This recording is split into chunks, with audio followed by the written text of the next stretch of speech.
Le Soudan et le Soudan du Sud sont en voie de réactiver l'accord de coopération bilatérale de 2012. 10 ans après sa signature, ce pacte qui encadre le commerce transfrontalier, la libre circulation, le droit de résidence et l'accès à la terre tarde à être implémenté. Le 26 août 2022, le ministre sud-soudanais de l'information Michael Makuei-Luet a annoncé la signature d'un protocole d'accord pour la protection du travail transfrontalier, l'un des points importants de l'accord de 2012.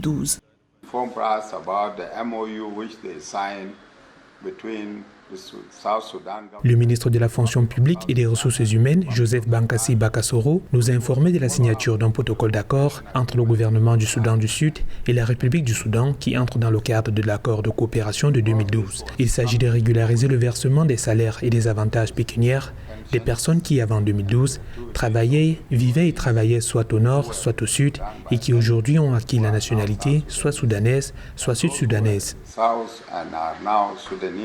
Cette avancée marque un pas dans le réchauffement des relations entre le Soudan et le Soudan du Sud. Cependant, des sujets de désaccord persistent entre les deux pays. Le Soudan du Sud réclame un paiement de 3,08 milliards de dollars au Soudan dans le cadre de l'arrangement financier transitoire. Toutefois, selon le ministre Michael Makuei, le Soudan du Sud est engagé à assainir ses rapports avec le Soudan.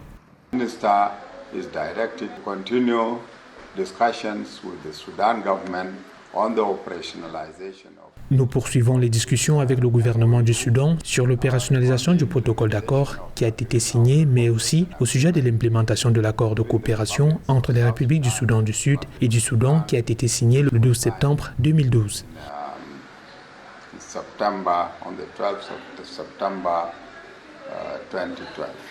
L'accord signé en septembre 2012 entre le Soudan du Sud et le Soudan était destiné à aider le Soudan à faire face au choc économique causé par la sécession sud-soudanaise. Mais l'accord s'est effondré en octobre de la même année suite au déclenchement d'un différend armé entre les deux parties dans la zone riche en pétrole d'Abei.